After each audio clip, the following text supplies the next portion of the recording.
We live in a world designed for comfort, but it doesn't seem to make us any more satisfied. There was a philosopher in ancient Rome, Seneca, who saw that contradiction a long way off.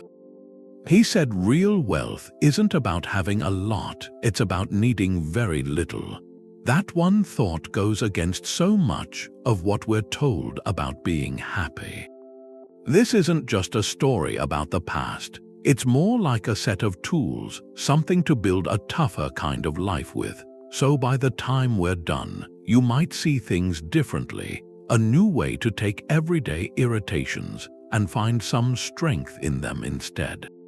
We'll look at why Seneca thought comfort makes us weaker and the methods he used to want less. That life we're all trying to get, the comfortable one, what if it's actually making us more brittle?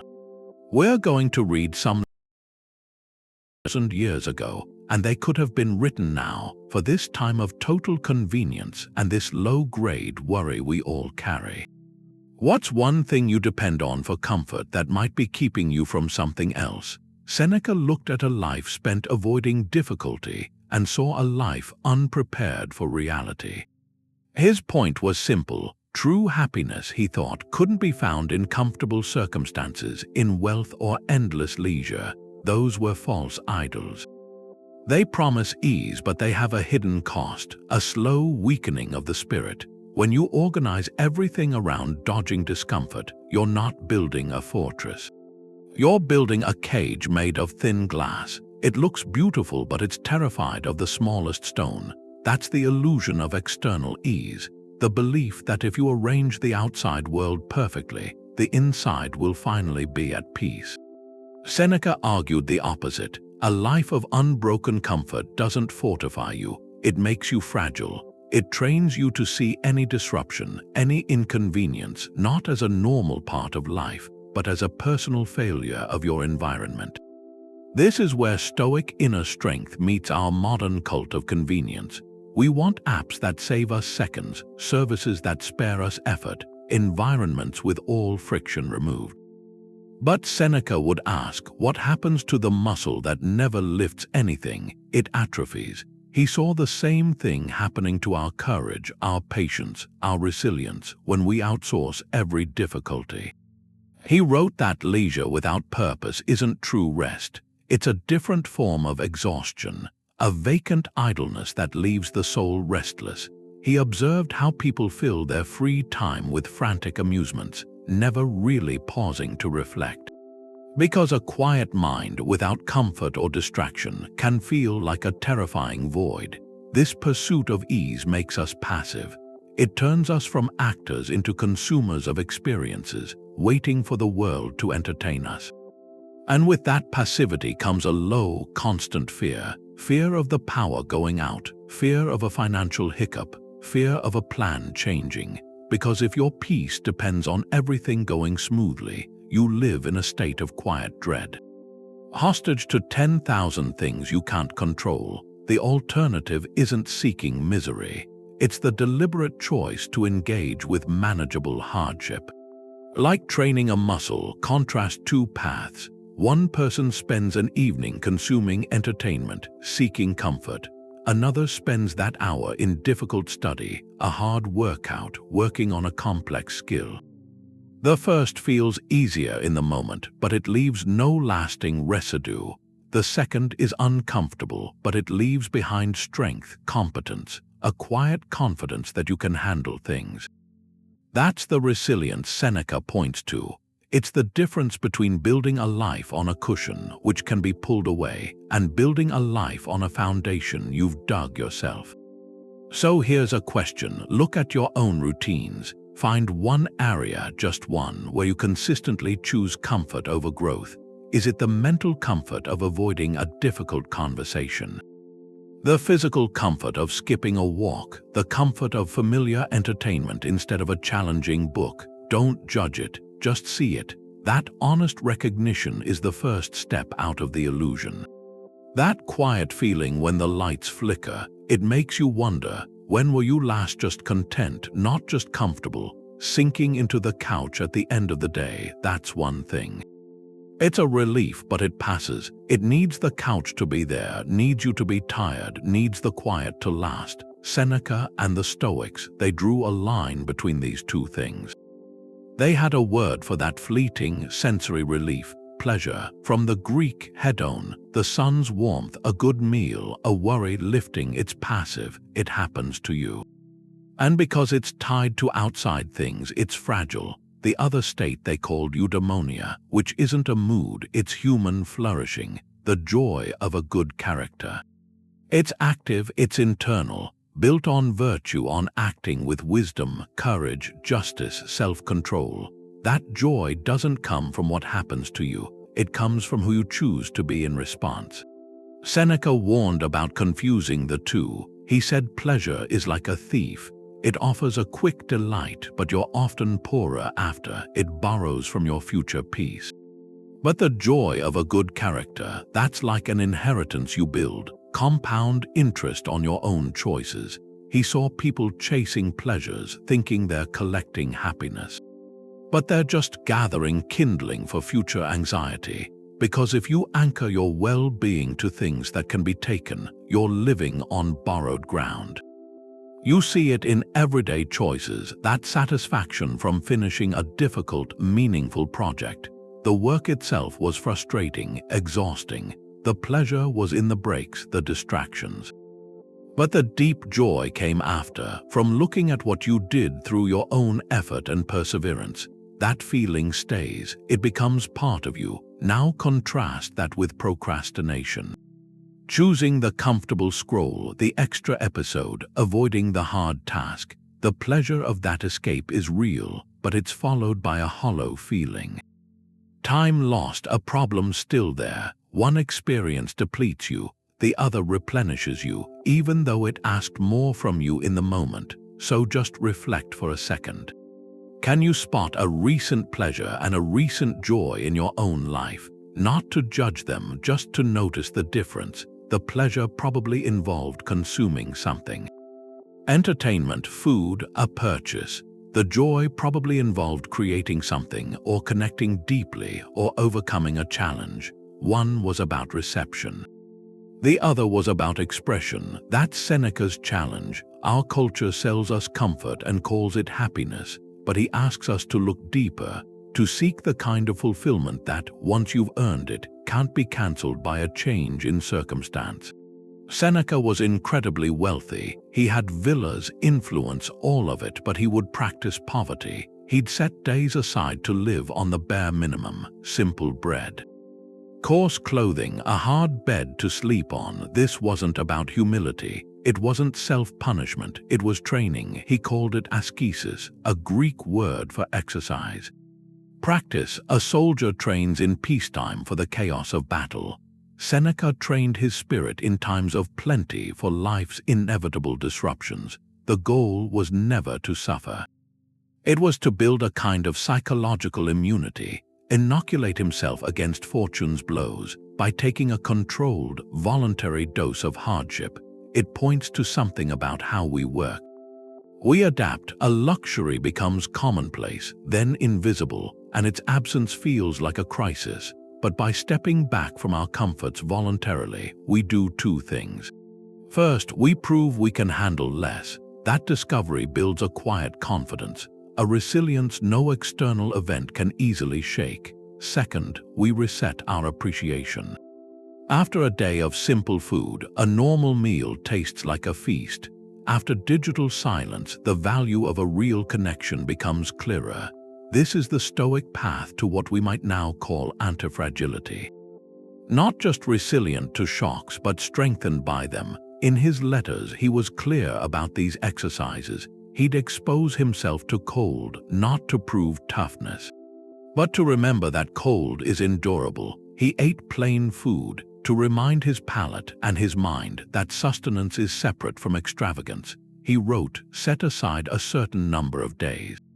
Be content with the scantiest fare, the coarsest dress, and ask yourself, is this the condition that I feared? The modern equivalents are everywhere. Not as deprivation, as deliberate rehearsals, a digital detox reclaiming hours from the endless scroll, a cold shower in the morning, a brief encounter with physical discomfort you choose. Walking or biking instead of driving for a short trip, fasting for a meal, not for weight loss, to remember what true hunger feels like, to appreciate the next bite more deeply. It's about taking the harder route deliberately, not because it's necessary, because you can. The point is to break the automatic link between ease and happiness. To remind the nervous system you are in command, not your cravings for comfort. So a simple challenge. This week, choose one small, voluntary discomfort. Just one. Leave your phone in another room for an evening. Take 5 minutes of silence before you start your day. Eat a simple meal with full attention. No other entertainment. Don't make it a grand test of will. Make it a quiet experiment. Notice what arises, the itch for distraction, the slight anxiety, the rationalizations to stop, and then notice what comes after, the subtle shift, the space that opens up, the quiet proof that you are more adaptable than your routines suggest. Seneca talked about poverty. He said you could have all the wealth in the world and still be poor. He saw people surrounded by luxury, feeling empty, a kind of boredom that nothing new could fix. That's the poverty of an overworked soul. When you get everything you want right away, desire starts to die. You can't feel grateful. There's no contrast. No memory of wanting something to make what you have taste better. It's like trying to appreciate light if you've never known darkness. Your senses get dull. Your mind, with no lack to push against, gets lazy, and that doesn't bring peace. It makes people crave more intense stimulation, something new, just to feel anything at all. In his work on the happy life, he writes about this. He calls luxury a punishment we choose for ourselves. It's not that nice things are bad. They become a trap when you think you need them. The more you have, the more you have to lose, and the more anxious you get about losing it. A rich man, Seneca notes, is often the most fearful man in the room. His letters to Lucilius come back to this. He describes silver plates, exotic foods, constant entertainment. They don't fill a life, they crowd it out. They leave no room for reflection, for the deep work that makes a soul feel solid. Endless comfort doesn't lead to contentment. It leads to a kind of spiritual malnutrition. You can be stuffed and still starving for meaning. You see this in small ways, scrolling through a streaming service for an hour, overwhelmed by choice, but nothing feels satisfying. Compare that to finishing a single, well-loved book, that quiet joy, or a child on a birthday with a mountain of gifts, quickly discarding one for the next. Versus a child who gets one thing they really wanted after waiting. The first experience is diffuse, forgettable. The second is concentrated, memorable. Overabundance cheapens each thing. Scarcity, or just mindful limitation, creates value. So here's a challenge from Seneca. Has comfort made you take something simple for granted? A hot shower, a reliable meal, the easy company of a friend. What if you removed it just for a day, not some grand gesture? A quiet, intentional pause.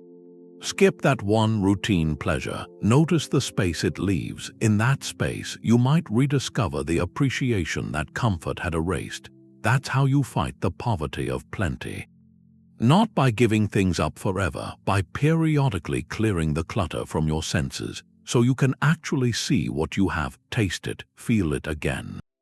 Building your happiness on comfort is like building a house on sand. The tide comes in, the winds shift. That was a central truth for Seneca. He saw fortune as a fickle force, not a steady provider.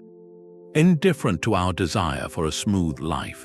If your well-being is anchored to your circumstances, your job, your health, your possessions, even your relationships, then you're at the mercy of chance. True security, he argued, couldn't be found out there. It had to be built within. That's the Stoic dichotomy of control. Some things are up to us, our judgments, our intentions, our actions. Most everything else is not. Our reputation, our wealth, our physical comfort, the actions of other people. The Stoics called things like wealth and health preferred indifference. They are preferred, it's natural to want them, but they're indifferent to our happiness, to our moral worth. They're tools, not the goal. Losing them is inconvenient. It can be painful, but it can't strip you of your virtue or your reason, that inner citadel. That's the only fortress fortune can't storm. Seneca developed a mental tool for this. Premeditatio malorum, the premeditation of evils. It sounds grim, but its purpose is liberation. It's not worrying. Worry is passive, anxious. It dwells on fear. Premeditation is active, calm. It rehearses resilience. You deliberately envision a potential loss, not to invite disaster, but to disarm its terror. By mentally walking through the loss of a comfort, you accomplish two things. First, you realize you would survive it. The scenario loses its power to paralyze you. Second, you're forced to identify the inner resources you'd use to cope. Your ingenuity, your patience, your capacity to adapt. You strengthen those muscles before you ever need them. Take a practical example. You rely on your job for identity and security. The thought of losing it creates a knot in your stomach. The Stoic exercise is to sit down in a calm moment and mentally walk through that possibility. Not with panic, but with a problem-solving mind. What would I do first? Who could I talk to? What skills are transferable? What simpler lifestyle could I adopt? The goal isn't to manifest the event. It's to see that your plan, your resilience, your character are the real sources of security. The job is just the current form they take. Or a modern comfort like constant digital connection. Mentally rehearse your phone breaking, losing access for a week. How would you fill the silence? How would you navigate, remember information, connect with people? By facing it in your mind, you reclaim a sense of agency over dependency. So here's a quiet prompt. A form of mental training. Think of one comfort you lean on, maybe more than you realize. It could be financial, technological, a certain person's constant presence.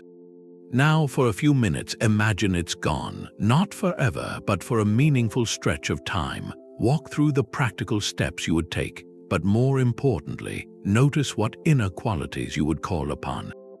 Your patience, your creativity, your ability to ask for help, your sense of humor. That exercise isn't about predicting the future.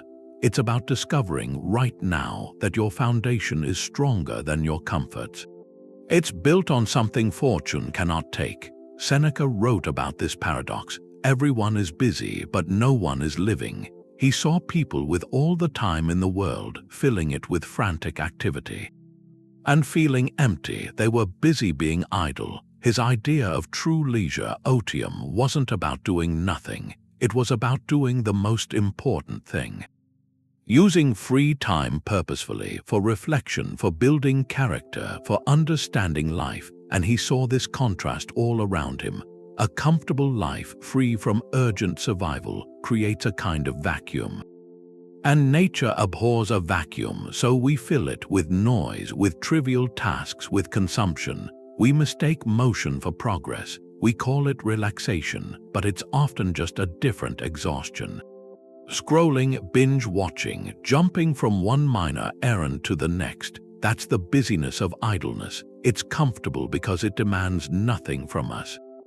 It lets us avoid the quiet and the questions that come in the quiet. Who am I? What is this for? Am I living well? Comfort can lead to a genuine fear of stillness.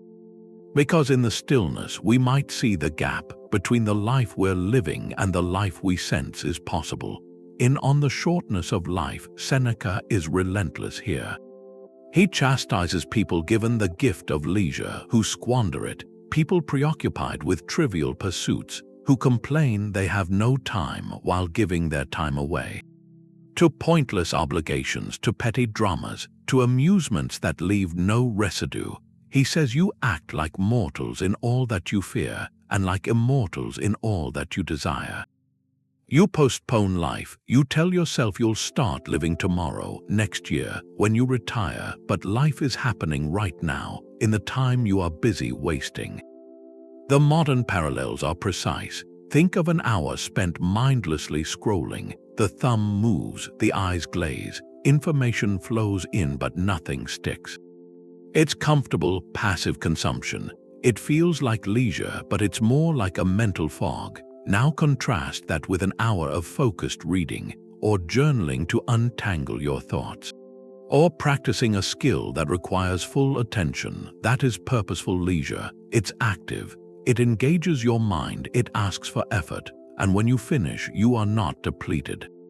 You are subtly enriched. One activity borrows your attention and gives back distraction. The other invests your attention and gives back clarity, or skill, or peace. So here's a simple prompt from Seneca's challenge. Sometime soon, take a quiet audit of your downtime, not to judge it, but to see it. For one typical period of relaxation, ask a single question. Is this time restorative, or is it merely numbing? Does it leave me feeling more present, more grounded, or does it feel like an escape hatch, a way to make the hours pass without feeling them? You don't need to change anything yet, just notice the difference. That awareness is the first step, out of the busyness of idleness, into the kind of leisure that actually builds a life. Seneca saw the obstacle not as something in your way. It is the way, the thing you're pushing against, the irritation you want gone. That's the material. The raw material for building a stronger self. It flips your whole relationship with hardship. We see a flat tire, a difficult talk, a sudden change of plans. We see it as a disruption, a break in our peace. Seneca asks us to see it as an invitation, the arena where your character gets to perform. Without that flat tire, how do you practice patience? Without the hard conversation, where do you exercise courage? Where's the tact? A life of perfect, seamless comfort that offers no arena. It's a stage with no play. A gym with no weights. You might be comfortable, but you'll never know your own strength. He wrote that fortune doesn't send challenges to break us, it sends them to reveal us. Like a sword tested against an anvil, your true metal shows under pressure. In his letters, he constantly reframes adversity. An illness becomes a lesson. A lesson in the body's limits and the mind's endurance. A financial loss strips away distractions. It clarifies what truly matters, even the actions of a difficult person. That becomes a test of your own justice, your own self-control. The obstacle then isn't random bad luck, it's the curriculum, the specific lesson you need right now to grow. Consider a historical moment, not grand tragedy but profound inconvenience. The philosopher himself was exiled to the island of Corsica for 8 years. A brutal political blow sent to a remote, rugged place. He could have spent those years in bitterness, defining himself by what was taken. Instead, he used the isolation. He wrote some of his most penetrating works there. He studied the natural world around him. He turned a sentence of banishment into a period of production. Profound intellectual and spiritual production. The obstacle of exile became the path to his deepest writings. The difficulty didn't block his purpose.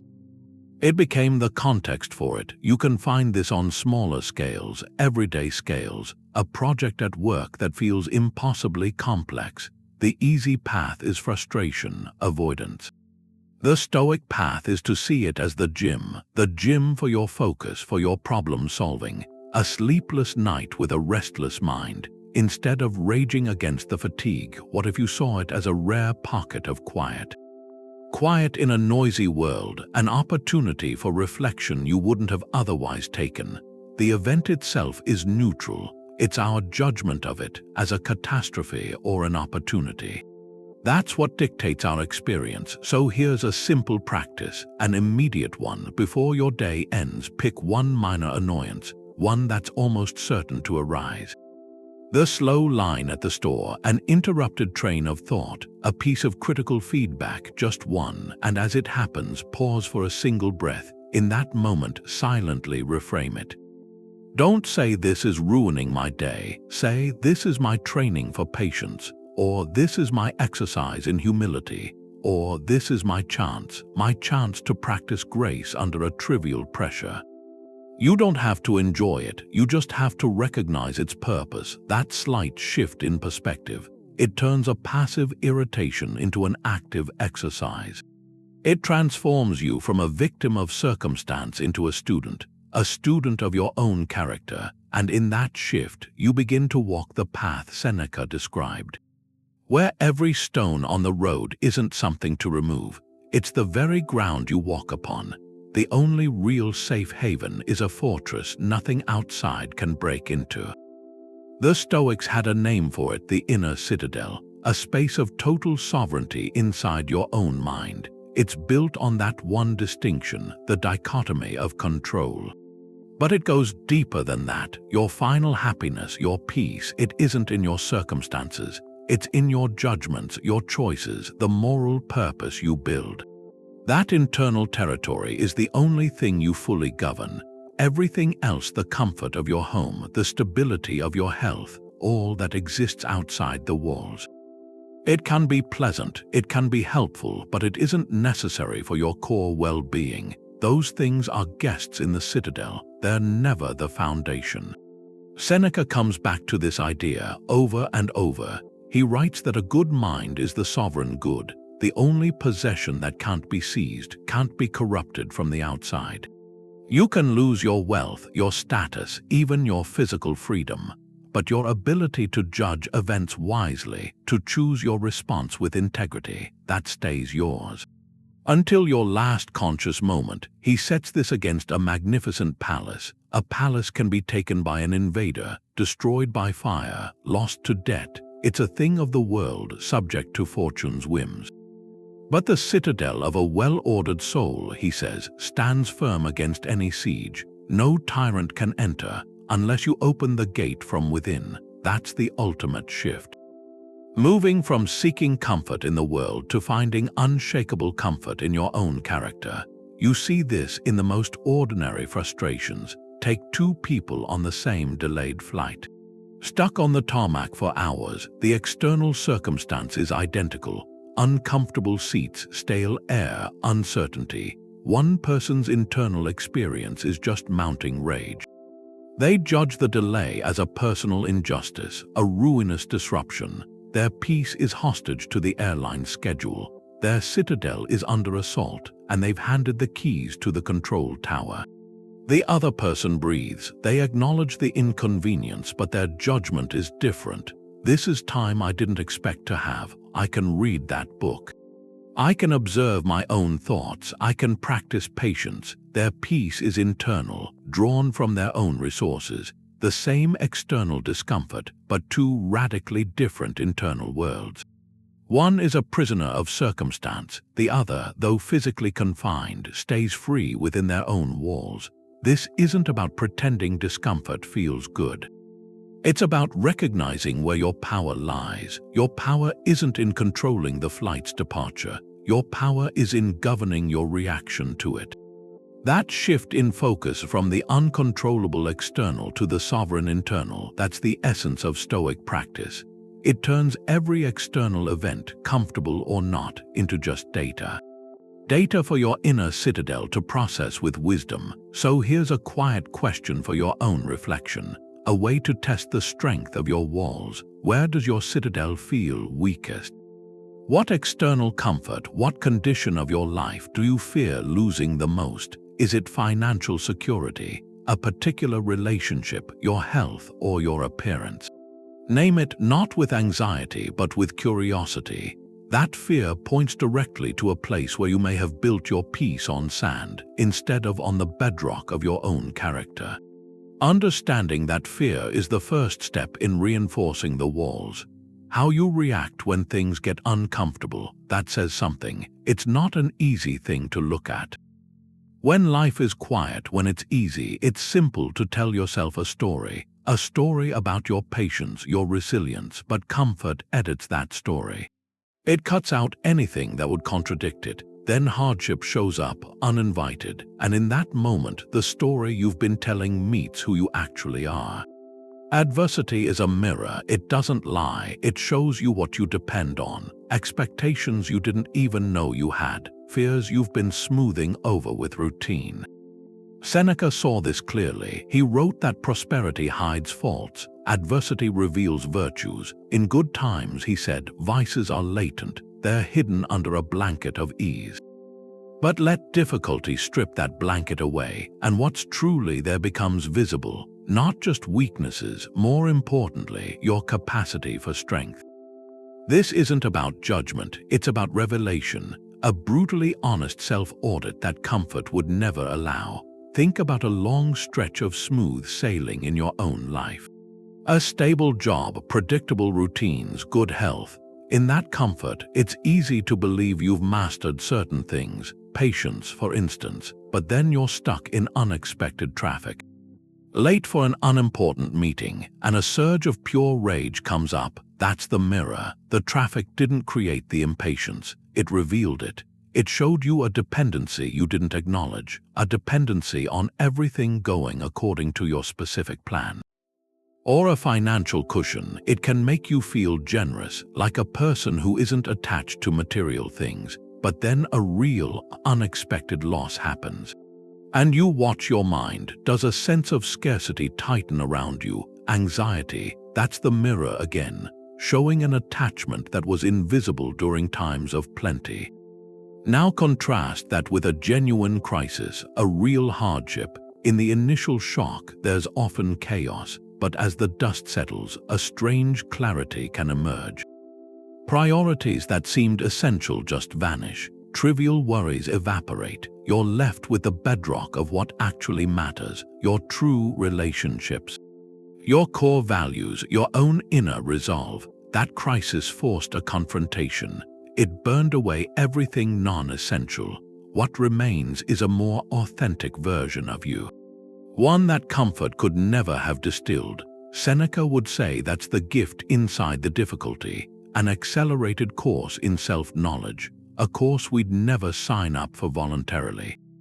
But it teaches the most vital lessons, so here's something simple, immediate. Think back to a recent, small frustration, a technology glitch that ruined 20 minutes of work.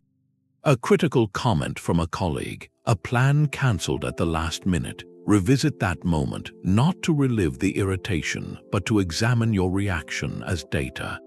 What did it reveal? An expectation of perfect control, a hidden need for approval, an attachment to a specific outcome. Look at that emotional flare up as a signal. A signal pointing directly to a dependency that comfort had allowed you to ignore. This isn't about criticizing yourself for feeling frustrated. It's about decoding the message. Every irritation, every hardship holds a reflection. The question is, do you have the courage to look into it, to see not just the obstacle in front of you, but the shape of your own character, revealed in how you meet it? That honest look is the starting point for any authentic growth, the kind that doesn't just make you more comfortable, but makes you more whole. Our culture keeps producing new wants. Every ad, every social feed, every new model, they all suggest the same thing, that you'll be happier with this, more comfortable, more complete. It's a cycle. You satisfy one want, and then two more appear. You get a faster phone, and your old one suddenly feels too slow. A want you never had becomes a need you feel. That's the machinery of modern comfort. It isn't trying to satisfy you, it's trying to keep you hungry, always reaching for the next thing to calm a restlessness it helped create. Seneca saw this in Rome's lavish markets. He wrote that wealth isn't about having much, but about wanting little. The Stoic goal was to break that cycle at the root. Not by getting everything you desire, but by questioning the desires themselves, to tell the difference between a true need and a cultivated want. A need is aligned with nature. Food, shelter, basic security, human connection, the ability to think. These are simple, they're finite. A want is often a story sold to you about who you should be, what you must have to be valued, to be safe, to be happy. The comfort of a heated car seat is a want. The ability to travel safely is closer to a need. The latest fashion is a want. Clothing that protects you and lets you move freely is a need. The distinction seems small, but it's everything, because every cultivated want you adopt becomes a new master, a new point of anxiety, a new lever fortune can pull to disturb your peace. Seneca was direct about this slavery. He said it's not the man who has too little who is poor, but the man who craves more. That craving is the real poverty. It's a state of perpetual dissatisfaction. It's engineered by looking outward, by comparing, by consuming. He argued for a life so simple it became invulnerable. Not a life of lack, but a life of sufficiency, where your happiness comes from things within your control, your character, your judgments, your appreciation for what's already here. That's the satisfaction Stoicism points to. It's the peace that comes when you stop running on the treadmill of more, when you step off and realize you were already home. You can see this tension in two neighborhoods, one where everyone is in visible competition, a newer car, a renovated kitchen, a more exotic vacation. There's a palpable anxiety there, a fear of falling behind, a fear of being judged as insufficient. Then contrast that with a home maybe more modest, where possessions are chosen with intention, where space is valued over clutter and time is valued over status symbols. The anxiety of comparison is gone, replaced by a quiet confidence of sufficiency. One lifestyle is fueled by cultivated wants, the other is anchored in clarified needs. So here's a practical exercise from this Stoic filter. Pick one area of your life. Technology is a good example, or maybe your wardrobe. Take a notepad or just a moment of quiet thought. Draw a line down the middle. On one side, list the true needs.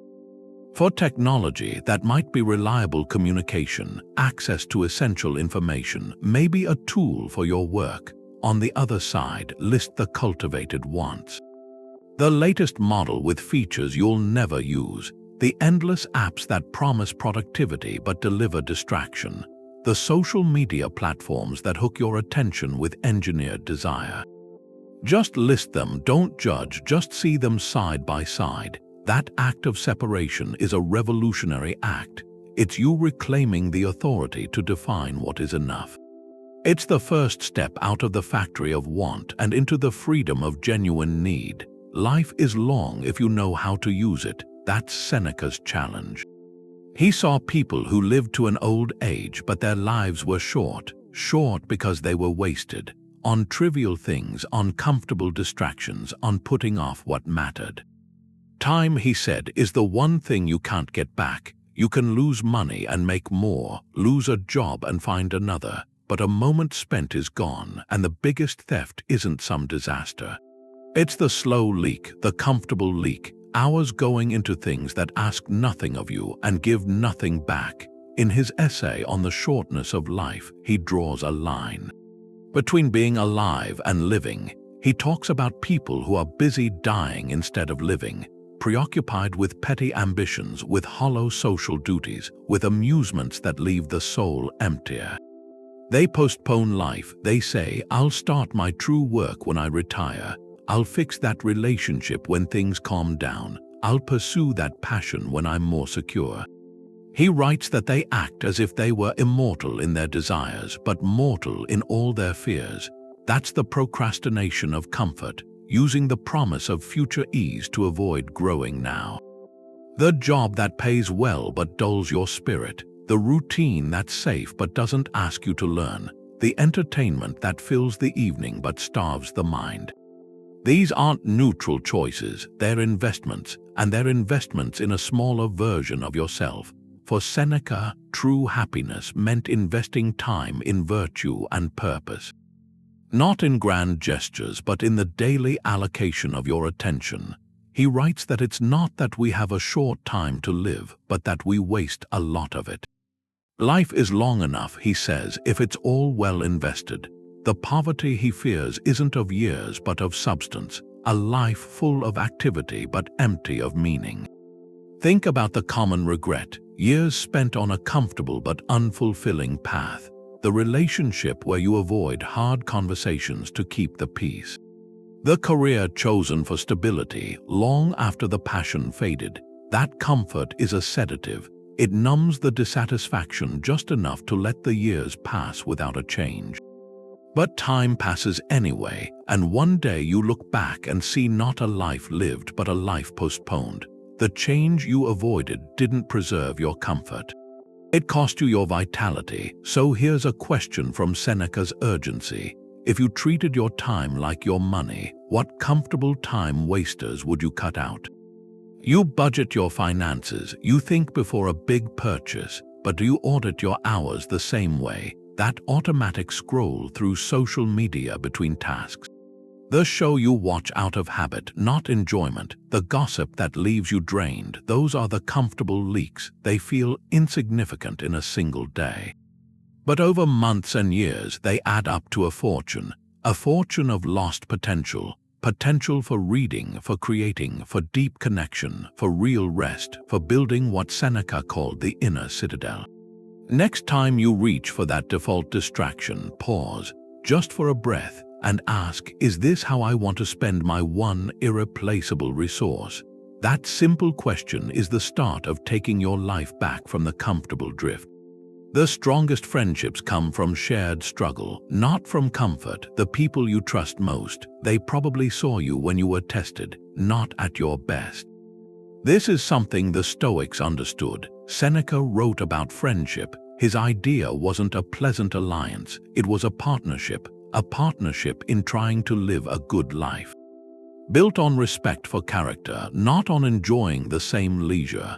If a connection is just comfort, similar tastes, easy talk, it stays superficial. It's a fair weather friendship.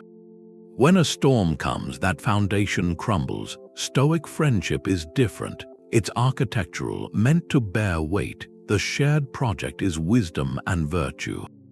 And that project involves challenge. It requires friends to be mirrors, not just echoes. In his letters, Seneca is clear. A true friend will tell you the hard truth about yourself. They'll criticize your faults frankly, not to hurt you, to heal you. He says we should choose friends who are morally better than we are, so we have someone to look up to. And we should welcome their correction. That's the opposite of a comfort bond. Comfort avoids friction. Stoic friendship needs constructive friction. It's the grit that polishes the stone. A friend who only offers praise and pleasant company, Seneca calls that a flatterer, and flattery is a betrayal. It steals your chance to grow. You see this in everyday life. Think of two gatherings. One is a comfortable evening, gossip, light entertainment, conversation about other people, trivial things. You leave amused, maybe a little drained. Nothing was built. The connection was passive, just consuming distraction together. Now picture a different meeting. You admit a personal struggle, your friend listens, then asks a difficult question or points out a pattern you've been avoiding. The atmosphere gets heavier. There's a risk, but you leave feeling seen, challenged, strengthened. That interaction invested in your character. It was collaboration on becoming better. This goes beyond one-on-one friendship. Any community built on purpose, a sports team that trains hard together, enduring shared strain, has deeper loyalty than a casual club. Colleagues working through a difficult project form stronger bonds than those just sharing an office. The shared difficulty is the glue. It creates a trust comfort never could. So here's a reflection. Look at your relationships. Which ones are primarily comfortable companionship? They're valuable for relaxation, for joy. But then ask which ones provide growth-provoking fellowship. Who can you go to with a moral dilemma or a failure and know they'll respond with honesty and care, not just reassurance? Who challenges you to be better? You don't need to rank them. Just seeing the difference helps you appreciate each role, and it might inspire you to deepen a comfortable companionship. To move from pleasant company to being partners in the harder work, the work of building a good life. Your irritation at the rain, it's a judgment, a quiet protest. You look out the window, see the gray, and you sigh, this weather is terrible, it ruined my plans, and that thought, that complaint, is where Seneca would begin. He saw complaining not as harmless venting, but as a symptom, a sign of a deeper ailment, a misplaced expectation, the idea that the world should arrange itself for your comfort. Every complaint holds a hidden should. The traffic should be moving. This person should be more considerate. The technology should just work. We treat our preference for ease like it's a cosmic law, and the universe is breaking it. And in that gap between what we expect and what is, frustration grows. Seneca's remedy was radical acceptance, not resignation, but a clear-eyed alignment. Alignment with nature's ways. Nature includes sun and storms, smooth paths and rough ground, cooperation and conflict. To complain about rain is to complain that water is wet. It's a rejection of a basic rule. He wrote that we are born into a world of inevitable conditions. To bear them with a groan is childish. To bear them with a calm mind, that's wisdom. The goal is to see the world as it is, not as we wish it were, and to see our own reactions as the only thing truly within our power to change. He advised practicing on the small things. The chill in a room, a clumsy word from a friend, a tedious task, these are the training grounds. When you feel the complaint forming, you pause, you intercept the judgment. You rephrase the observation in neutral terms. Instead of "this cold is unbearable," you try "the air is cold today." The first is a judgment loaded with suffering. The second is a simple fact. The cold sensation on your skin is the same, but your relationship to it shifts. You stop arguing with reality. You move from resistance to observation. Take a practical example. You're stuck in slow traffic. The automatic complaint is, "This is a waste of my time. I should be there by now." The Stoic pivot is to acknowledge the fact without the added story. The cars are moving slowly. This is the current condition of my journey. Then, having accepted that fact, you reclaim your agency within it. You can use the time. Listen to an audiobook, practice some breathing, observe the world outside your window. The external circumstance hasn't changed, but your internal war with it has ceased. The energy you are spending on resistance is now free for something else. So here's a quiet task. For one day, choose not to voice a single complaint about an external condition. Not about the weather, the commute, the bureaucracy, the noise. This isn't about suppressing frustration. It's about becoming a detective of your own mind. When you feel the urge to complain, don't voice it outwardly. Turn your attention inward. Note the thought. What's the hidden should? What comfort was I expecting that reality did not provide? Just observe that expectation. See it as a preference, not a demand. This simple act of observation begins to loosen the complaint's grip. It shows you how much of our daily discontent isn't about the world's roughness, but about our own insistence on a smoother path, a path that was never promised. Seneca makes a distinction between a master of wealth and a slave to it. It's not about having it or not. It's about the relationship, who serves who. The value of any comfort, any resource, is in how it's used. For a wise person, wealth is a tool, a means to an end. For a fool, it becomes the end itself. A kind of prison built from worry and pride. That's the Stoic view. Use, not possession. Externals are indifferent. They're just materials, like wood and stone to a builder. Their worth only shows up when you build something. So a comfortable life isn't measured by the pile of materials you've got. It's measured by what you've built with them. Seneca wrote about this in On Benefits. A gift, a resource, its true benefit is only realized in its thoughtful application. To hoard something just to own it is to misunderstand what it is. It's like keeping a beautiful sword sheathed forever, never letting it fulfill its purpose. The sword's value is in its potential for right action. Wealth is like that. Status, any external advantage, they're lent to us by fortune. Our job isn't to clutch them, it's to employ them wisely while we have them. On their own, they're empty.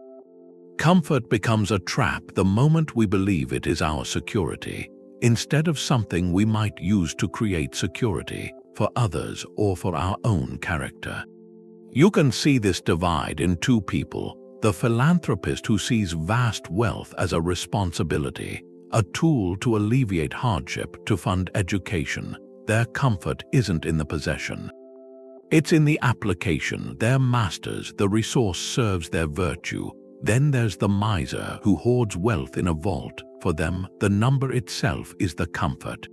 A false sense of safety, but that safety is an illusion because it breeds constant fear, fear of loss, fear of theft. The wealth owns them. It dictates their anxieties, their suspicions. One uses the tool, the other is used by it. This applies far beyond grand wealth. Think of your own comforts, a comfortable home. Its value isn't in the square footage or the address. It's in the use. Do you use it as a sanctuary, a place to gather people and strengthen relationships? Or does it own you? Does its mortgage dictate your choices?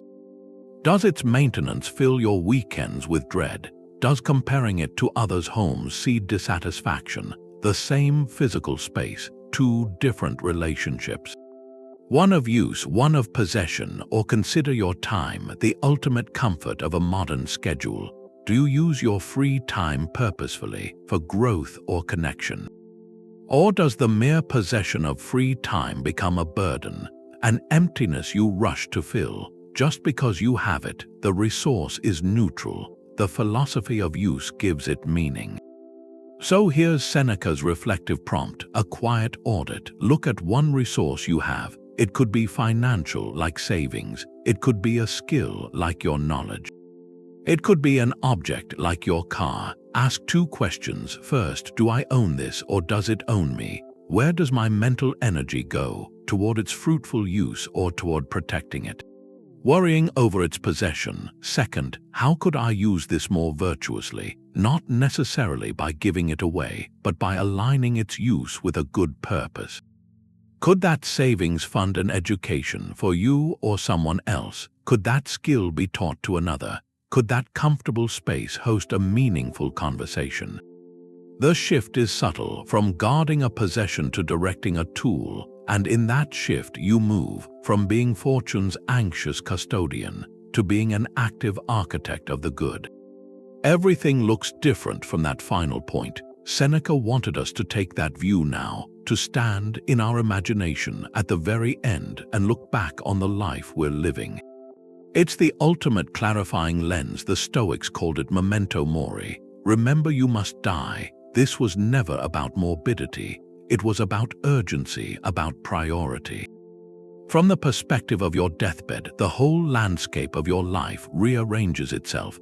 Trivial worries shrink, petty grievances dissolve, and what remains? What stands out against a finite existence? It's rarely the catalogue of comforts. The easy days blur into a pleasant haze. What you remember, what gives the story meaning, are the struggles you endured. The growth you fought for, the loves you nurtured, the moments you acted with courage and integrity. Seneca wrote that we must rehearse death in our minds to stop postponing life. He said, let us prepare our minds as if we'd come to the very end. Let us postpone nothing. Let us balance life's books each day. The one who puts the finishing touches on their life each day is never short of time. This deathbed perspective is a filter for every decision. It asks a simple question: on my last day, will I look back on this choice with pride or with regret? Will it be a chapter in a story of courage or a footnote in a tale of caution? Comfort almost always argues for the safe bet, the path of least resistance. But the view from the end often shows that our bravest choices, the ones that cost us comfort in the moment, are the ones that build a life worth remembering. Think of a practical crossroads. You're offered a new job. It's less secure, it asks more of you, but it aligns with a deeper purpose. The comfort-driven mind lists the risks. The potential loss of stability. It prefers the known discomfort over the unknown struggle. Now apply the deathbed test. From the end of your life, looking back, which path tells a better story? Which one speaks of a willingness to grow, to contribute, to live aligned with your values? The answer often becomes clear. The comfort you protect today might be the regret you carry tomorrow. Seneca's letters are filled with this long view. He writes, "You live as if you were destined to live forever. No thought of your frailty ever enters your head. You squander time as if you drew it from a full and abundant supply, though all the while that day which you bestow on some person or thing is perhaps your last." This isn't a threat, it's an invitation to intensity, to stop confusing a life of comfort with a life of substance. So here's a quiet exercise. Find a few moments of stillness. Project yourself forward to the very end. Now, imagine what you would want someone to say about you, not in a grand eulogy, but in honest reflection. What would you want them to remember? Write down 3 to 5 sentences. Be specific. Did they speak of your kindness, your resilience, your honesty? Did they mention how you made them feel or a difficult time you helped them through? Now, look at what you've written. How much of it is about the comforts you accumulated, the easy days you enjoyed? And how much of it is about the character you built, the challenges you met, the love you gave? That list is a compass. It points directly to what Seneca believed constituted a truly happy life. Not one free from hardship, but one rich in meaning, written in the ink of virtue, and legible only from the perspective of its final page. We suffer more in imagination than we do in reality. And we also postpone happiness there. It's a quiet trick of the mind, this belief that happiness is a destination, a station you arrive at once all the conditions are just right. I'll be happy when I get the promotion, when I pay off the debt, when I find the perfect partner, when I finally have enough time. That's the delusion of someday. It's the ultimate promise of the comfort chase, that once you accumulate enough ease, happiness just unlocks automatically. Seneca saw this as a profound error. A way to miss your one life entirely. He saw people living in a state of perpetual preparation, putting off life as if it were a chore you could delay. He wrote that we are always getting ready to live but never living. The pursuit of comfort is almost always future-oriented. It's about arranging tomorrow to be smoother than today.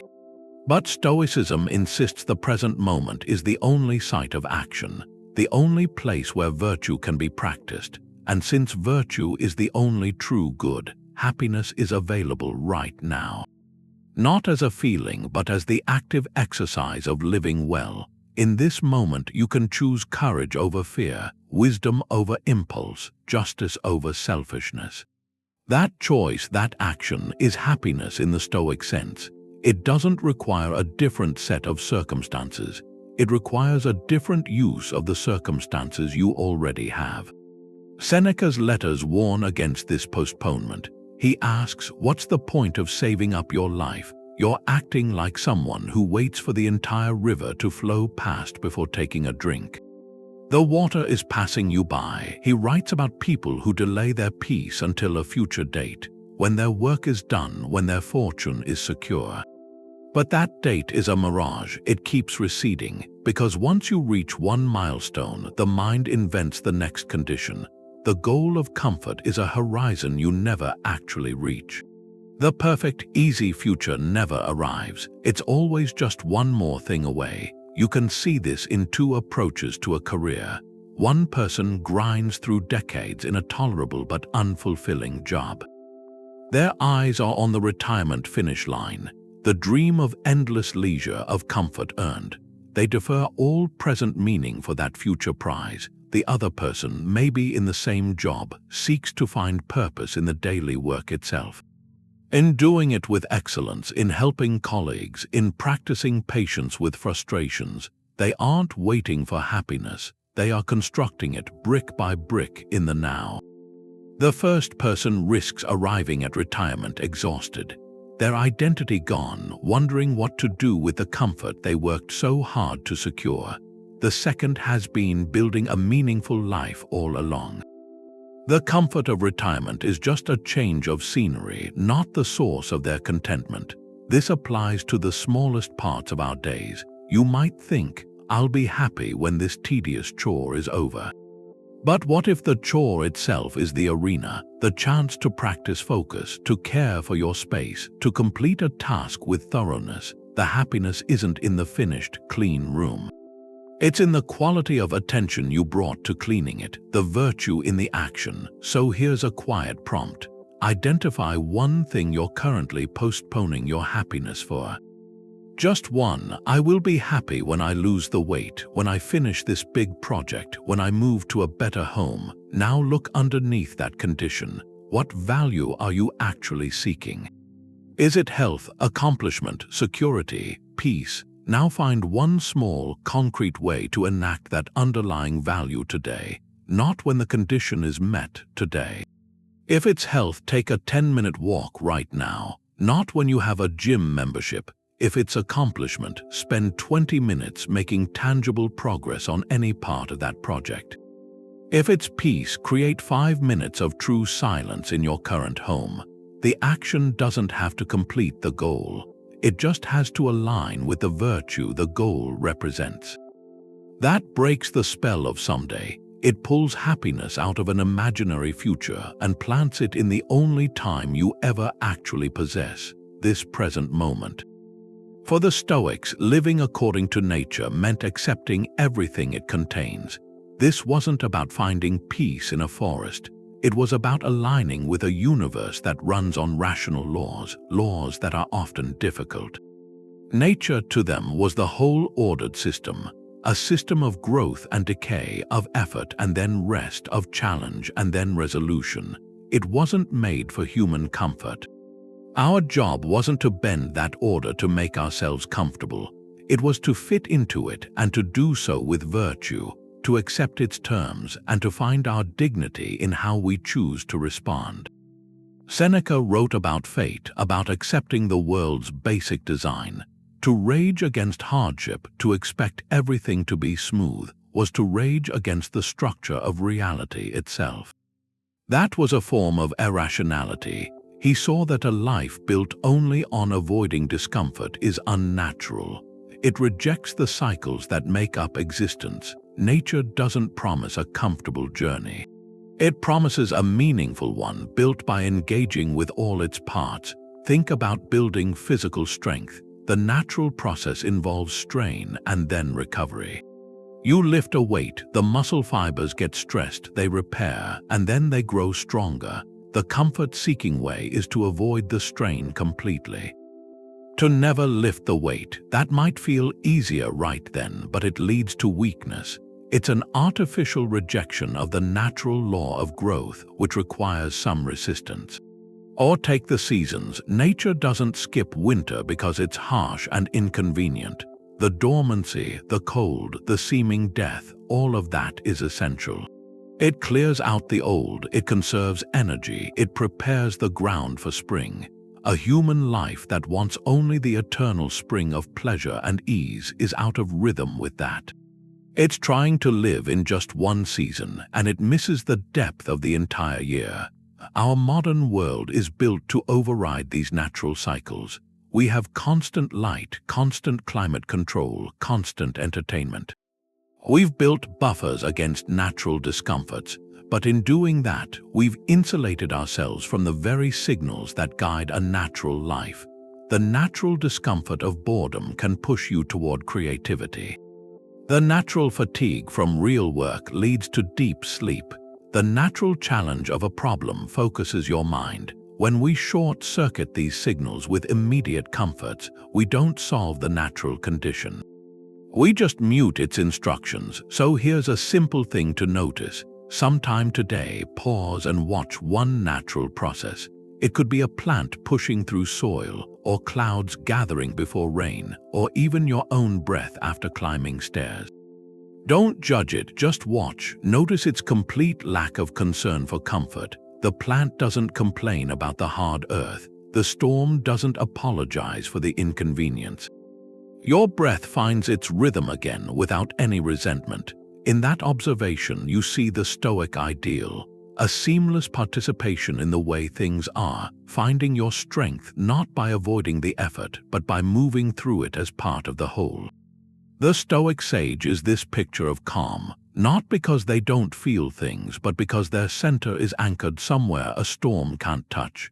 In the old writings, this is the ideal. A person whose happiness is built only on virtue, so they're genuinely indifferent to whether fortune gives them a soft bed or a hard floor. That indifference is the final, quiet victory over our craving for comfort. It's not a cold state, it's a kind of freedom, the freedom to experience the world without being enslaved by your preferences for it.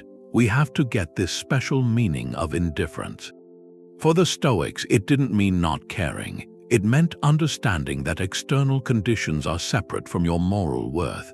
They called things like health and wealth preferred indifference. You can prefer them, you can seek them rationally, but your happiness can't depend on them. To the sage, a comfortable chair and an uncomfortable rock are different, but neither one adds to or takes away from their virtue. Their inner citadel stays secure, so they can enjoy a good meal, appreciate a warm home, but there's no clinging in it, no fear of loss woven into the enjoyment. And when discomfort comes, they meet it not with despair, but with the same resourceful mind. The event is acknowledged, the sensation is felt, but the judgment that this ruins their happiness, that judgment is never made. Seneca paints this picture. He describes the wise person's mind as a tranquil lake, undisturbed by the chaos on the surface. Whether surrounded by luxury or hardship, he writes, the good man is always the same. Pleased with what he has and not grieving over what he has not. In another passage, he says the sage will lack nothing, yet need nothing. They possess all things, yet are possessed by none. This is the steady state. It's the end goal of all that training, all that premeditation, to reach a point where your peace is no longer a variable in life's equation. Picture a modern scenario. A major storm grounds all flights. An airport terminal becomes a crowded, stressful limbo. Most people are in varying states of distress. Their comfort, their plans, their sense of control stripped away. You see frustration, hear complaints, feel the collective anxiety. Now imagine the Stoic sage in that same terminal. They feel the same fatigue, the same inconvenience, but their inner dialogue is different. This is the current condition of my journey. I cannot control the weather or the airline's decisions. What is within my power? I can find a quiet corner to read. I can assist someone who is struggling more than I am. I can use this unexpected time to reflect, to observe. They are not pretending it's pleasant. They are simply not at war with reality. Their purpose in that moment isn't to be comfortable. It's to act with wisdom, patience, and kindness within the discomfort. While others are drained by resistance, the sage conserves energy for what matters. So here's a reflective prompt. Can you think of a person, real or from a story, who embodies this kind of steady indifference? Not someone numb or uncaring, but someone whose calm seems to come from a deep, internal source, untouched by external chaos. It might be a historical figure known for equanimity. It might be a mentor, a grandparent, a fictional character who stays centered against all odds. What is it you observe in them? Is it a certain quality of attention, a lack of frantic reaction, a consistent return to principle? Identify just one trait of theirs that you find admirable. Then ask, what is one small, manageable situation in your own life where you could practice embodying just a fraction of that trait? Not to become a sage overnight, but to take one step closer to that unshakable shore. The more you have to lose, the more you fear. It's a direct equation. Every comfort you cling to, every external condition you rely on for peace, becomes a potential point of failure, a new vulnerability. Seneca saw this with real clarity. He saw that the man who builds his happiness on a mountain of pleasant things doesn't stand taller. He just has further to fall, and he lives with that quiet, constant dread of the fall. That's the hidden cost of relying too much on comfort. It doesn't just make you soft, it makes you afraid. Afraid of losing what you have, afraid of not having enough, afraid of any experience that asks you to endure. The pursuit of ease, ironically, fills your future with shadows. Seneca tackles this. He writes that we suffer more in imagination than in reality.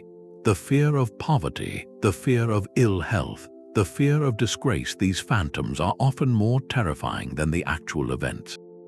And why do they hold that power? Because they threaten your carefully constructed world of comfort. They represent the unraveling of all the buffers you've placed between yourself and life's raw edges. Your attachment to those buffers is what gives fear its leverage. The Stoic practice is to sever that leverage through reason, to examine the fear itself under a cold, clear light until it loses its spectral form, until it becomes just a set of manageable possibilities. Seneca's method is simple. He advises you to bring your fears out of the shadows and define them.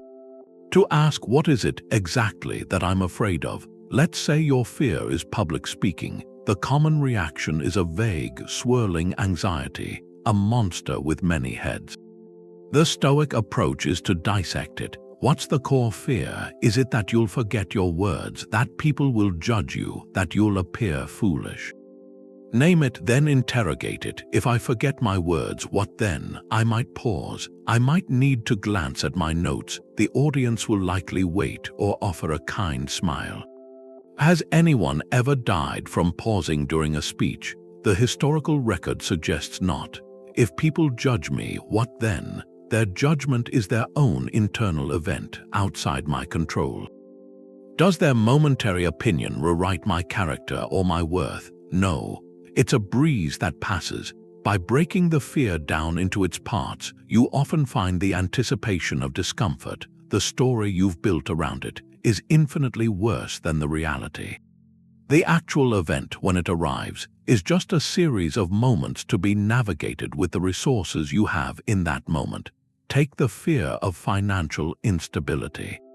For many, it's a background hum of anxiety. Apply Seneca's calculus. What's the worst that could reasonably happen? Not a fantastical total ruin, but a realistic setback. You might need to live more simply. You might need to ask for help. You might need to take a job that feels like a step back. Now, the second question: how could you cope? You have survived every difficulty in your life so far. You have skills, you have resilience, you have a capacity to adapt. You have at your core a mind that can solve problems. By walking through the practical steps of coping, you shift from a state of helpless dread to a state of resourceful planning. You move from being a victim of a potential future to being an architect of your response to it. The fear loses its monolithic power and becomes a set of logistical challenges, challenges you are equipped to meet. So here's a quiet, practical prompt. Find a few minutes and a piece of paper. Write down one comfort-related fear that whispers to you. It might be the fear of losing a specific job, the fear of a relationship ending, the fear of a health challenge. Then, with Seneca as your guide, dissect it. First, define the fear as precisely as you can. Second, ask, what's the worst that could reasonably happen, stripping away catastrophic fantasy. Third, and most important, outline how you could cope with that reasonable worst-case scenario. What inner strengths would you call upon? What practical steps would you take? Who or what could support you? This exercise isn't about inviting trouble. It's about reclaiming your agency from the shadow of fear. It's the act of turning on the light in a dark room and seeing that the monster is just a coat on a chair. The coat may still be there, but it can no longer terrify you. He who needs least is nearest to the gods. That's what Seneca claimed. He saw the frantic chase for more not as ambition, but as a kind of bondage. If you're chained to endless wants, you can never be free. Your peace is always one purchase away, one upgrade away. Real freedom, he argued, goes the other direction. It's in the art of needing very little. That Stoic ideal is called autarkeia, self-sufficiency. It doesn't mean living like a hermit. It means achieving a kind of inner completeness, where your happiness, your sense of worth, comes from within, from your own character and reason, not from the external world. When you're content with the basics: food, shelter, purpose, human connection, you become very difficult to disturb. The stock market's dips, the shifting trends, the pressure to acquire, it all loses its grip. Your happiness becomes portable. It fits in any circumstance. Seneca writes with admiration for this. He says it's not the man who has too little, but the man who craves more that is poor. He describes extravagance as a sophisticated slavery. You have to maintain the mansion, impress the guests, protect the valuables, keep up with the neighbors. Each new comfort becomes a new master, a fresh source of worry. But the person content with a simple meal, a modest home, a clear conscience, they possess a quiet kingdom. Their wealth is in their lack of need, and this contentment, he notes, is what conquers fear. If you don't fear losing your luxuries, you've stripped fortune of its greatest weapon. You can see modern echoes of this. The entire minimalist movement, at its heart, is a practical pursuit of autarkia. It's not about empty white rooms and owning 100 things. It's the deliberate act of decluttering, physically and mentally, to discover what's truly essential. That profound sense of liberation people report after a major purge, the lighter feeling, the mental clarity, that's the Stoic ideal made tangible. You've reduced the number of things that can own your attention. Your time, your anxiety, each item you let go is a small thread of dependency cut. The same principle applies to digital life, a ruthless pruning of subscriptions, notifications, feeds. It isn't about deprivation. It's about reclaiming cognitive space, creating an inner citadel that isn't constantly under siege by ads and alerts. Think of 2 ways to spend a Saturday. One involves a trip to the mall, browsing, buying things you're persuaded to want. The activity is consumption. You might feel a brief thrill, then often a vague emptiness. And a credit card statement. The other involves a long walk, a conversation with a friend, reading a book, fixing something with your hands. The activity is connection or creation. It costs little, but it adds to your inner reserves. One expands your list of possessions. The other strengthens your sense of self-sufficiency. So here's a direct challenge. A practical experiment in autarkia. Choose one day or a weekend to consciously minimize consumption and comfort seeking. This isn't about hardship. It's about mindful sufficiency. Eat simple, nourishing meals you prepare. Limit entertainment to a single book or a walk. Silence non-essential notifications. Avoid any purchase that isn't a genuine necessity. The goal isn't to suffer, but to observe. Notice your mental state. Does a restless boredom arise? That's the old machinery of want, idling without its usual fuel. Does a surprising sense of space and calm emerge? That's the whisper of self-sufficiency. You're practicing, in a small way, the art of needing little. And in that practice, you might just touch the freedom Seneca believed was the truest form of wealth. We put in smart thermostats to get the temperature just right, but we can't control the heat of our own frustration. That's the paradox. We have more power over our physical surroundings than anyone before us. We can adjust the lights, the temperature, the information coming in, all with a tap or a word. But this expansion of control has a strange effect. It makes us more aware of everything we still can't command. The traffic, the economy, what other people think, our own health as we get older. The search for perfect comfort just lights up this whole landscape of powerlessness. And that light can create a very modern kind of anxiety. Seneca saw this happening with the Roman elite. They had servants, wealth. They could arrange their immediate world exactly how they wanted. And yet they were often the most fearful people, the most subject to an emperor's mood or public opinion. His insight was that trying to control what you can't control, that's the source of our greatest unrest. Stoicism suggests a radical shift. It asks us to move the locus of control, to take it from the chaotic outside world and bring it into the sovereign internal one. The only place we can ever hope for real mastery is over our own judgments, our intentions, our actions. Everything else, he says, belongs to fortune. We might influence it, but we don't control it. He writes that we're like sailors. We can tighten the sails, we can steer with skill, but we can't command the wind or the waves. A foolish sailor wears himself out raging against the storm. A wise sailor focuses on his craft, on keeping the ship seaworthy, on navigating with the conditions as they are. Your commute, the weather, a colleague's mood, those are the winds and the waves. Your reaction, your preparation, your attitude, that's your seamanship. The anxiety comes from confusing the two, from spending all your energy trying to calm the sea instead of learning to sail better. You can see it in something like road rage. The futile attempt to control other drivers, the timing of the lights, the flow of traffic, it leads to this simmering fury. It's an exercise in exhausting powerlessness. The Stoic shift is to acknowledge the reality of the traffic. It's a condition outside your control, and then to reclaim your agency within it. You control whether you listen to an audiobook or practice some mindful breathing. You control whether you use the time to plan your day or just to observe your own thoughts without judgment. The external circumstance is the same, but your internal experience changes. It goes from helpless frustration to chosen engagement, or take the modern obsession with curating a perfect online presence.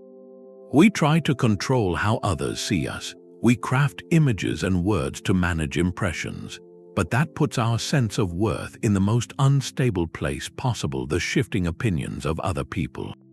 Seneca would call that slavery. The Stoic alternative is to focus control inward, on acting with integrity and kindness, and to let the perception be what it will be. One path is a source of constant anxiety, the other is a foundation of quiet confidence. So here's a reflective prompt, a practical audit of control. Take a moment and list 3 things you routinely try to control for the sake of your comfort or peace of mind. Be honest. It might be your child's schedule, your partner's habits, the tidiness of a shared space, the outcome of a work project. Now look at each item. How much of it is truly 100% within your control? You might influence it, but is ultimate control yours? This exercise isn't about giving up. It's about clarifying the battlefield. It shows you exactly where your energy is being spent in a futile siege, and where it could be invested instead in fortifying your own unconquerable citadel. What do you leave behind, a legacy of comfort or one of character? Seneca asks us to look at the final measure. It's not about the pleasures you collected. It's about the imprint of your choices. The comfortable years, the easy days, they tend to blur. They fade from memory, yours and everyone else's. But the moments where you stood for something, where you acted with courage when you were afraid, with integrity when it cost you something, with kindness when it wasn't convenient, those are the scenes that define the story. A life built only on the pursuit of ease, it might be safe, but it risks becoming a quiet footnote. It's a life that echoes but doesn't really resonate. Seneca had a metaphor for this. He said a life of virtue leaves behind a fragrance, a lasting impression that stays long after the person is gone. A life of self-indulgence, of always seeking comfort, leaves no trace like that. It's like a pleasant scent that evaporates the moment you walk out of the room. So the legacy is in the character you built and the deeds that came from it, not in the cushions you accumulated. We admire the person who overcomes hardship, who contributes something of value, far more than we admire someone who just inherited a life of luxury and did nothing but enjoy it. One is remembered, the other is merely noted. Look at the figures history holds up: the inventors, the artists, the reformers, the caregivers, people who wrestled with difficulty to create something, to heal, to change things. Their stories are defined by the struggle, by the perseverance, by the character they showed in the process. Their comfort, or their lack of it, is just a side note. And then contrast that with the countless wealthy nobles, merchants' names lost to time, maybe remembered in a dusty ledger if at all. Their lives were probably very comfortable. But without a contribution that came from character, their legacy just evaporated. This works on a smaller scale, too, in your own family history. Who are the people spoken of with respect? It's rarely the one who had the easiest life. It's the grandparent who endured hardship with grace, the relative known for their generosity, the one who stood by their principles. Their character became the story, that long-term view. It reframes the daily choices. Are you building a resume of comforts or a biography of character? Chasing that next promotion just for a nicer car that adds to one column, choosing to mentor a colleague, to stand for an ethical standard when it costs you, to be fully present for a friend in crisis. These actions, they're often uncomfortable. They add to the other column. They're the bricks of the legacy. So here's an exercise. Find a moment of stillness. Imagine, far in the future, someone is trying to capture the essence of your life in one sentence. Not a list of what you owned or your job titles, a statement about your impact, about who you were at your core. Write that sentence down. Let it speak to character, not comfort. Would it mention your resilience, your compassion, your honesty, your courage to create something? Keep that sentence close. Let it be the compass for the choices that really matter. The ones that will outlast every temporary comfort and build something that endures. A sudden loss can feel like the world ending. For Seneca, it was the world beginning to speak. Difficulty was a wake-up call, a summons from the universe itself to the practice of philosophy. What society calls misfortune, failure, sickness, loss, he saw as the curriculum. The one comfort would never provide. When life is smooth, you drift, you follow routines, you accept surface answers, but hardship shatters that. It forces the fundamental questions to the surface. What truly matters? What am I made of? What I can actually control? Comfort is a kind of sleep. Adversity is the alarm clock. It jolts you awake, demands you apply the principles you might have only studied in theory. In his consolations to friends grieving or in exile, he never denies the pain. He acknowledges the sting, the sorrow, but then he turns the gaze. He points not to what was taken, but to what can be built with the pieces that remain. Fire tests gold, he writes. Adversity tests strong men. The tragedy isn't the end of the story. It's the setting for the next chapter, where virtues move. From abstract ideas into lived reality, courage, patience, resilience. He argued we're given such challenges not because we're weak, but because we're strong enough to bear them. The difficulty is the anvil, the one our character is forged on, a process comfort would forever postpone. Think of a modern career setback, losing a job you identified with. One that provided security and status. The immediate experience is shock, fear, a blow to identity. It gets labeled a misfortune, but in that uncomfortable space, something else can emerge. The forced pause to ask if you were on the right path, the necessity to explore neglected skills, the humility to ask for help, revealing networks of support you didn't fully see. For many, that setback becomes the reluctant pivot to a more authentic direction, one they never would have risked while comfortable, or a health challenge. Never to be wished for, but it can act as a brutal, clarifying lens. It strips away trivial worries. It forces a profound appreciation for the simple miracle of a pain-free day. For the gift of mobility, it teaches lessons about the body's limits and the mind's endurance, lessons a lifetime of perfect health could not. It accelerates a kind of wisdom.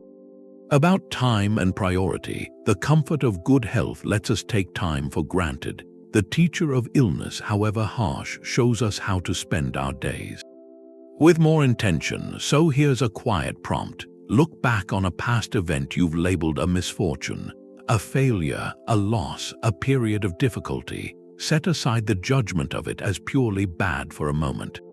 With Seneca as your guide, ask a single question. In what way did that hardship serve as a teacher or as a catalyst for a necessary change? Did it reveal a strength you didn't know you had? Did it dissolve an illusion you were holding? Did it close one door so firmly that you finally had to walk through another? the answer isn't about negating the pain. It's about completing the story, seeing the event not just as something that happened to you, but as a chapter, one that contributed, however painfully, to the person you are becoming. Freedom feels like saying yes to anything you want, but real freedom is actually being able to say no. That's the Stoic discipline of desire. It's one of their 3 main practices. It's training yourself to want only what's good, to want only what your reason says is right. This is the opposite of how we usually act. Our reflex is to give in to every craving for comfort. But if you feed an appetite without thinking, it doesn't go away. It gets bigger, it gets louder, it starts making your choices for you, and that's not freedom. It's a kind of slavery, a comfortable one. You end up serving your own need for ease. Seneca wrote about this. He said an untrained mind is like a ship with no rudder, just pushed around by every wave of wanting. He warned that if you don't rule yourself, you will be ruled. Chasing constant pleasure, that's being ruled. It's letting your appetite for comfort steer the ship. His advice was to post a guard at your mind, to look at each desire as it comes up, to ask, is this good for me as a thinking person? Is this truly good, or does it just feel good right now? The discipline is in that pause, that moment where you question the automatic reach for what's easy. Think about food. The appetite is for the quick comfort of sugar and fat. It promises a short pleasure. Giving in feels like a little freedom, the freedom to have what you want. But that pattern, over time, it traps you. In bad health, in low energy, in a body that fights your real goals. The discipline of desire sees the same choice differently. It wants the long-term good, health, vitality, self-respect. Saying no to junk food isn't losing something. It's claiming a bigger freedom. The freedom to pick your future well-being over a passing feeling. One path leads to a body you're stuck in. The other leads to a body you can use, or the morning. The appetite is for the snooze button, the warm bed, avoiding the day. Giving in feels like a treat, but it often means starting the day rushed behind. The discipline of desire might want something else, the value of a calm morning. The peace from being prepared, the self-respect from keeping a promise to yourself. Saying no to more sleep is saying yes to a different comfort, the comfort of being ready, of having some control. This applies to money, to screens, to arguments. Every impulse buy is an appetite for the comfort of having something new. Feeding it leads to clutter, to debt, to the worry of stuff. The disciplined desire is for financial calm, for living on purpose. Every scroll through your phone is an appetite for distraction, for a little novelty. It steals your attention bit by bit. The disciplined desire is for focus, for real work, for actual connection. So here's something to try. Pick one small appetite. Just one, maybe the snooze button, or an afternoon candy bar, or grabbing your phone when you're bored, or buying something online you don't need. For a few days, say 3, practice the discipline with it. When the urge comes, stop. Don't just do it. See the appetite, then choose to say no, not angrily, but knowing you're using a deeper kind of freedom. You are not the urge, you are the one who decides. Watch what happens in that space between feeling the want and acting. That small, daily act of choice is where the Stoic life is. Not in big, loud refusals, but in these quiet moments of deciding who you are. Seneca was writing almost 2,000 years ago, but what he says about suffering still lands. Because the human condition hasn't changed, the fundamental texture of being human, loss, disappointment, physical hardship, these are constants across centuries. Our tools are different, our comforts are more elaborate, but the core of being mortal, that remains. He saw that clearly. To expect a life free from these experiences, he argued, is to reject the very terms of our existence. It's like a sailor expecting the sea to never have waves, and the pursuit of exceptional comfort, personal comfort, it can become a subtle trap. It can isolate us. When we build a life designed to buffer every possible shock, the shocks that do get through feel uniquely personal, uniquely unfair. Why is this happening to me? We compare our hidden struggles to others' curated comforts, and a deep sense of injustice takes root. Our pain feels like a private failure in a world that seems to promise everyone else a smooth ride. Seneca's remedy was to pull back the curtain on that illusion. He constantly reminds his reader that hardship is the common lot. In his letters, he lists the fates that befall all people. Illness, loss, betrayal, the passing of time. He writes not to depress but to normalize, to say you are not being singled out. This is not a flaw in your personal story. This is the story, recognizing that universality does two powerful things. First, it drains the poison of self-pity. When you understand your challenge is a chapter in a very old, very shared book, it loses its power to define you as a victim. The energy you spent feeling uniquely wronged can be redirected toward coping, toward growth. Second, it fosters a profound compassion. It connects you to every other person who has ever faced a similar trial. Your grief links you to ancestors you never knew. Your anxiety about the future is a whisper in a chorus of human concern, stretching back millennia. This realization builds solidarity, not entitlement. You can see this in how communities respond to a widespread crisis. Think of a major weather event, one that disrupts power for an entire region. Initially, there's personal frustration, the spoiled food, the disrupted plans, but as people realize everyone is in the same boat, something shifts. Neighbors check on each other, resources are shared. The shared discomfort becomes a catalyst for connection. The individual's suffering is absorbed into a collective experience. And in that absorption, it often becomes more bearable. The Stoic insight is to carry that mindset into everyday, personal hardships. Not every struggle is a regional blackout. But the principle is the same. The difficult colleague, the financial worry, the personal loss, while deeply personal, they are not categorically unique. Millions have navigated similar waters before you, and millions will after. So here's a quiet prompt for reflection. Recall a recent period of shared challenge. Something that affected not just you but your community or even the wider world. A health crisis, an economic shift, a social moment of upheaval. In that time of shared uncertainty, how did your perspective on your own comforts or discomforts change? Did the universal nature of the experience make your own worries feel smaller, or at least less isolating? Did it prompt you to look outward, to offer or receive support in a way you might not have during purely personal calm? That sense of shared fate, of common ground in difficulty, is the antidote Seneca offers to the loneliness of seeking a perfectly comfortable life. It reminds us that our strength is never just our own. It's woven into the enduring, resilient fabric of what it means to be human, together. Are you living your life, or is life just happening to you? That's Seneca's distinction. A life built around comfort is passive, it's reactive. You get bored, so you look for entertainment. A task feels hard, so you find an easier one. Socially, you feel awkward, so you leave the conversation.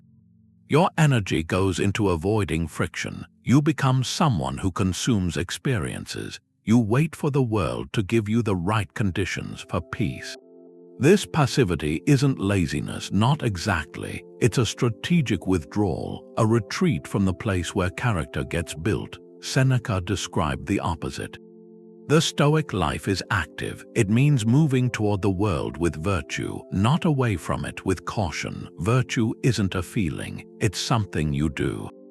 Justice means acting fairly, even when it's inconvenient. Courage means moving toward what you fear, not away from it. Wisdom means seeking truth, which often means facing uncomfortable realities. About yourself, about the world, self-control is actively redirecting your impulses toward something better. Every cardinal virtue is a verb, it's an engagement. An engagement involves friction, some resistance. You can't practice courage from a perfectly safe room. You can't enact justice if you always take the path of least personal cost. Seneca was relentless on this in his letters. He writes that we have to be participants in our own fate, not spectators. He tells Lucilius not to just let time carry him along, to seize the helm, to shape his days with intention. He warns that a life left to chance, to just pursuing pleasant sensations, is a life half-lived. A ship that never leaves the harbor avoids storms, but it also never reaches a shore. The goal isn't safe arrival, it's skillful sailing. The active life is deliberate practice. Not practice for some future performance, practice as the performance itself. Each day is the gym where your character muscles get used. You can see this in two ways to spend an evening. One is to binge watch a series. It's comfortable, it asks nothing of you, it fills the hours with a narrative where you have no role except to receive. You're a spectator in someone else's story. When it ends, you might feel time has passed, a hollow feeling. Nothing in you has been strengthened. The other is to spend that time writing in a journal, or working on a craft, learning a language, volunteering for a cause. These are active engagements. They ask for your focus, your effort, your creativity. They're often frustrating in the moment. You struggle for the right word. You make a mistake in your stitches. You forget a vocabulary rule. But when you finish, you haven't just consumed time. You've invested it. You've added a small line to the story of your own competence, your own growth. One path is defined by reception, the other by expression. So here's a simple challenge from this idea. This week, identify one regular, passive comfort in your routine. Maybe it's that automatic scroll through social media when you're waiting. Maybe it's listening to familiar music instead of something that challenges your ear. Maybe it's choosing the same takeout instead of learning to cook one simple meal. Then replace it with one small, active engagement. Just once, instead of scrolling, write 3 sentences in a notes app about something you observed that day.